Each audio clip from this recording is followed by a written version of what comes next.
Hello and welcome to that interview experience with me, Ash Taylor, and my lovely co-host, as always, Helen Sanders. How are we, Helen? I'm really good. I'm always really good because you always give me a lovely intro. So thank you. And you've got someone sitting next to you today, which I is a little have. bit peculiar. It is. This is different. It's not the dog because he's down there on his bed looking grumpy. I've got his mummy's feet to rest on.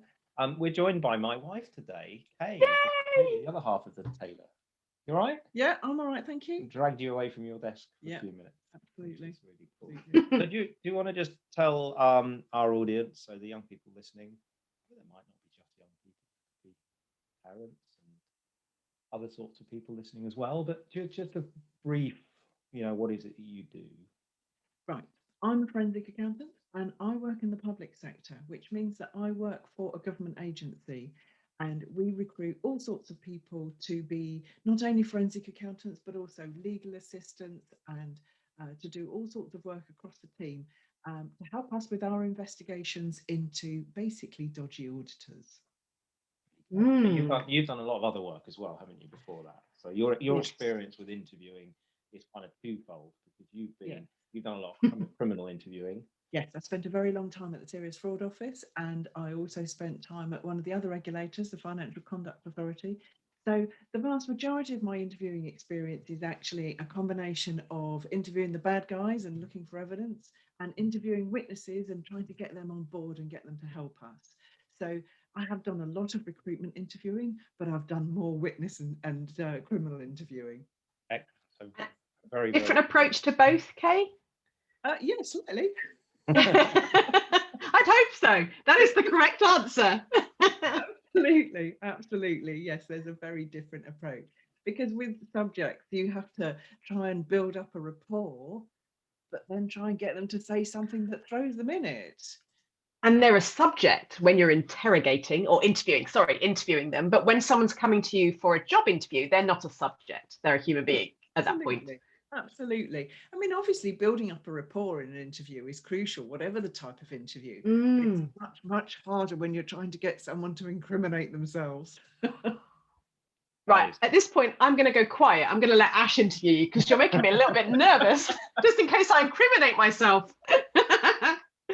No, you're fine. So there's a couple of questions that we always ask. The first thing is, and I appreciate you may not have done a lot of interviewing of young people. Certainly not those, because with the kind of work that you're doing, it's rarely their first Mm. job.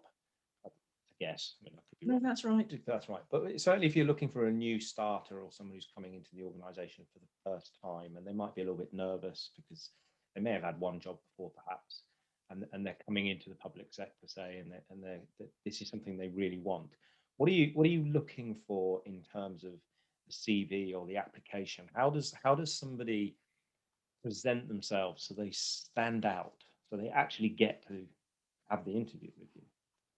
The really key thing for me is that their CV or their application is tailored towards the job they're applying for.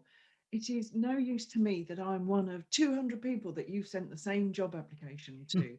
I want your application to me to be really clear that you want this job and not just Mhm, any job, and that you want the job that we're offering. So your mhm. application has to say, in terms of what the job requirements are, because all of our adverts are on our website as well as through some agency, but mostly on our website. So I want you to have gone through the whole description of the job on the website and set out in your application how you meet those requirements and why this is the job for you and why you're the person for us.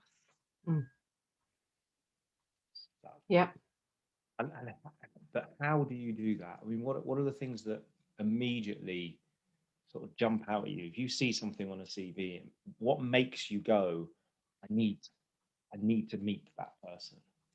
But there's two things really. In terms of Mhm, the requirements, it's somebody who's thought about what the requirements for the job are and how their skills fit those requirements. I absolutely appreciate that if you're a new starter or this is a first or a second job, there may not be a whole bunch of experience, professional experience that you can draw upon to put in your mhm, application. But if the requirements say, for example, you need to be really organized, put in your application something that you've done perhaps at school or in further education where you're demonstrating your organisational skills. Think about what's wanted and what you can offer. The other thing that I would say is, being in the public sector, it's really important that you indicate why you want to work in that sector. It's commonly acknowledged that the public sector does not pay as well as the private sector. So clearly money can't be the motivation. It's got to be something else. And I want to hear that you think that the organisation can provide you with great experience, or really understand what we do and why we do it, and the fact that you're personally interested in that, and that's why you want to work in our environment. So if the application comes across, and it would be an application for you, wouldn't it? Because it's public sector. So if the application comes across as just a tick box exercise, they've just given you the bare minimum, that's not going to cut it for you. You need to see a bit more. You need to see there's been some thought for you personally, as opposed to, yeah, I've got 3 years experience of this. You want communication skills? I have communication skills. You know, then you put some effort in. Absolutely right, Helen. Do what it says on the tin, basically. Yes. That's what we're talking about. Yeah, that's cool. And what about when you're actually, you know, you've got that person across the table from you, and obviously it's not a criminal situation, because that would make them really, really nervous, I suspect. You could tell them, you don't start off with cautioning them and then reading their rights. Yeah, exactly. But what are you looking for? What are you hoping to see from a candidate in the actual, you know, in that actual interview? What are you hoping to draw out of them, and how's it? What do you hope to see? How do you hope they're going to express themselves in the best way? I think it is crucial that people are able to communicate, and I'm very willing to explore the different ways of communicating. Some people really struggle with interview, and if actually the job that we're talking about doesn't necessarily involve a lot of talking to people, then the fact that somebody struggles perhaps with talking to me in an interview is not necessarily the end of the world. I think that you need to be really clear as an interviewer what it is you want from someone. And so I would be looking in the interview for somebody who is elaborating on what they've put in their application, elaborating on their CV, and showing me what they bring to my job, what they bring to my organisation. That's really the important thing. And with the public sector, very often what we do is what's called competency interviews. And so we will talk about, tell me about a time when you've had to deal with such and such, or this situation, or that problem. And so I think that thinking about those sorts of questions in advance, planning those sorts of questions in advance, is a really good recipe for success. If you're going to apply to a public sector body, I would Google public sector competency questions, because they are that's a real that's really useful. That's something that's going to come up across the public sector. And frankly, even if it doesn't, it's great prep for an interview, because when somebody's interviewing you, if they say, so do you have this skill? It's no good to say, yes, I have this skill. What they want to do is give them an example of demonstrating that you've got this skill. So it doesn't matter really whether it's public sector or not. I would definitely practice competency questions before going to a job interview. What about your favourite job interview question that you've asked other people? Oh, do you know, my favourite one, because you learn so much about somebody, is tell me about a time, because all of our competency questions start with, tell me about a time. Yeah. Tell me about a time when something didn't go to plan. Yes. I like that. So we had somebody, was it last week, Helen? Yeah. She was saying that her favourite question was, tell me about a time when you failed. Yes. And that, same question. Pretty much the same question, isn't it? It is the same question. But I think that because we tend to work in teams, something cannot go to plan that's not when the individual you're interviewing has failed, but something else completely outside of their control has failed. And it's about, how did you react? How did you adapt? How did you deal with the issue? What mitigations for the problem did you put in place? And it's all about thinking about problem solving, really, because then something doesn't go to plan is a problem. So what, just remind me of your favorite question. What was the wording? That was tell me Tell me about a time. when something didn't go to plan. Okay, so that, to me, if you're interviewing me, then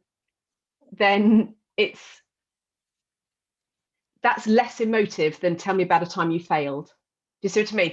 Failure, I think, is it's a hard word, especially if I'm 16, 17 or 18, to ever admit that I failed. In fact, people all ages hate, especially culturally, we don't like to accept that we've failed. Right. But actually, it is the same question. So I guess what I'm saying is, if you are ever in an interview situation where you're asked, well, I think it was Hannah Ash last week said, tell me a time that you failed. What she's really asking is what you're asking, Yes. so yeah. And maybe it's also a good tip for the interviewee to think, if you get asked a question that is perhaps slightly emotive, like tell me about a time when you failed, rephrase it in your head to something that's less confrontational, less I don't want to have to tell somebody about a time I failed. Yeah. Think about in your head, rephrasing it as, okay, let's think about a time when something didn't go to plan. And that might not be my not going to plan. That might be something in a team, something in a group, something in a class, something in a project that was outside of my control. So it wasn't that I failed, but a failure occurred. So I think just in order to kind of in an interview, keep you calm and not put yourself under extra stress. I mean, let's face it, interviews can be quite stressful. So let's not add to that by thinking, oh my God, I've got to tell somebody about something I failed at. Think about it in terms of something that failed rather than when I failed. Yeah, absolutely. But do you think there's sorry, I was going to say, do you think there's a lesson there, not just for the interviewee, but the interviewers as well, in terms of you can get some really good responses from people, but you don't necessarily need to frame the question in such an aggressive way. You can frame the question in a way where you get the same answer, but put the interviewee under less pressure. I think that's absolutely right. And I think that interviews are stressful. And particularly when we're doing everything online and you've got that added layer of stress, because it's much harder to build that rapport that you need when it's all online. So I think maybe there is something about being a little kinder as an interviewer, trying to take extra steps than those you would normally take to put an interviewee at their ease. And that definitely includes asking questions that are less confrontational and less kind of exposing. I think for me, for the interviewer, the advice that we're giving to younger people is just be you in the interview. I think the interviewer needs to be them in the interview as well. So whatever it is the outcome is that you're looking for in that interview, just use the questions that you need. So for example, Ash, I think right at the very beginning of the series, your favorite question was, what do you know about me, or what do you know about my business? And I said to you, there's two things, because you use it as your first question. Maybe ask it a bit later on, once they've warmed up and they're a bit more confident and they know, like, and trust you. But personally, I wouldn't ask it. I know why you're asking it, because I want to see that they've actually paid attention and done some research, but I would ask it in a different way. And I would ask, but that's okay, because that suits you. You'll be you do you, I'll do me. So I'm okay with, okay with that. I'm okay with that, because if someone's going to join your team, they don't want to see a disconnect between who you were in an interview and who you actually are when they're working with you. Yeah, I think that's a really fair point, because I suppose you have to, if you're going to ask somebody to join your team, they have to kind of go into it knowing that they're going to work with the person because quite often the person doing the interviewing is going to potentially be your line manager, or certainly someone that you're certainly at some point in the interview process. Exactly.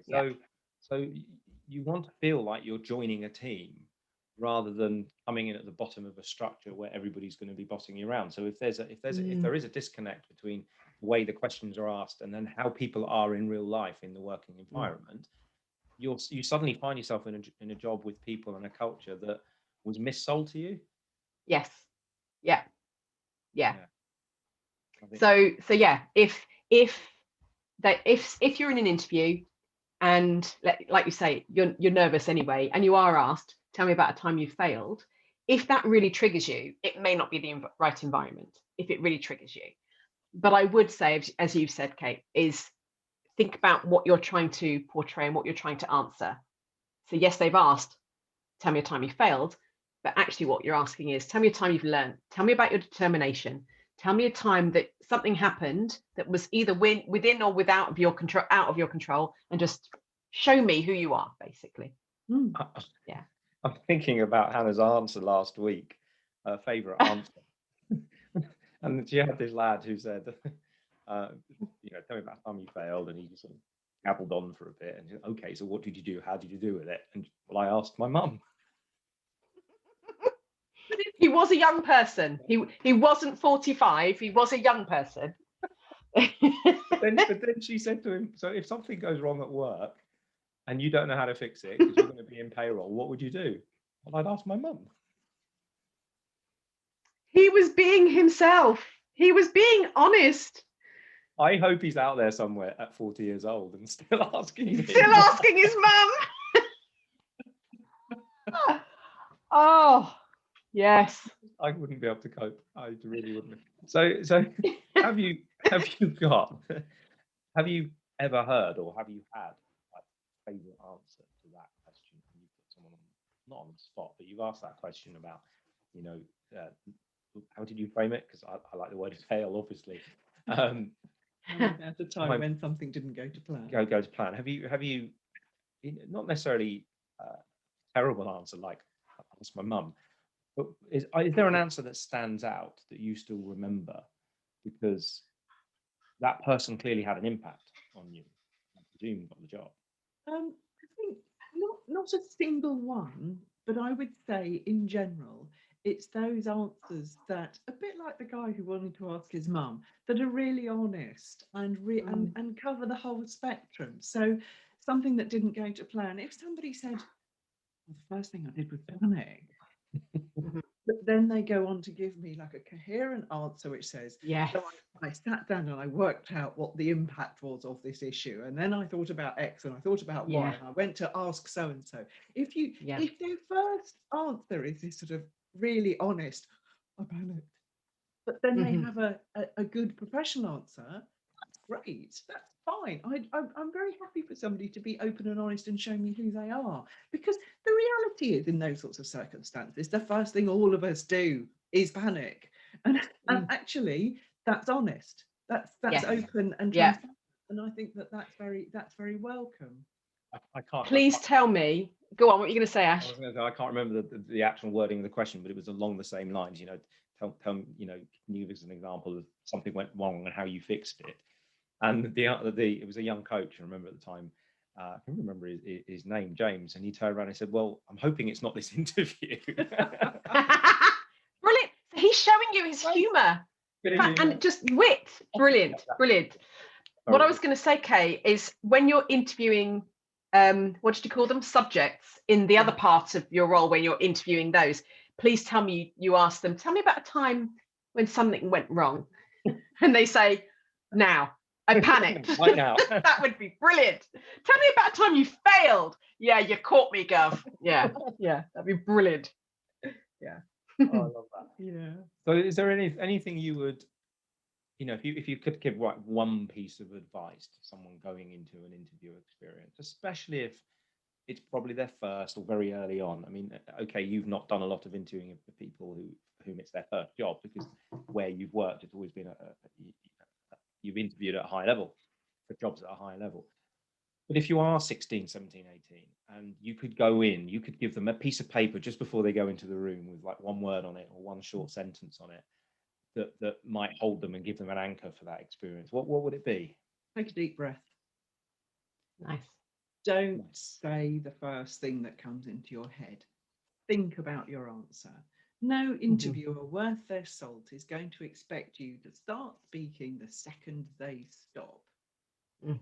Deep breath. Think about what they've asked. Think about your answer. Make sure your answer is an answer to the question they've actually asked. Nice. Really useful. Lovely. I was going to say thanks for coming in, but you were here already. So thanks for leaving, he's going to say now. Brilliant. Thank you, Kay. That's been really useful. Really useful. Great fun. Cool. And Helen, I will see you next week. See you next week. See you next week. Bye.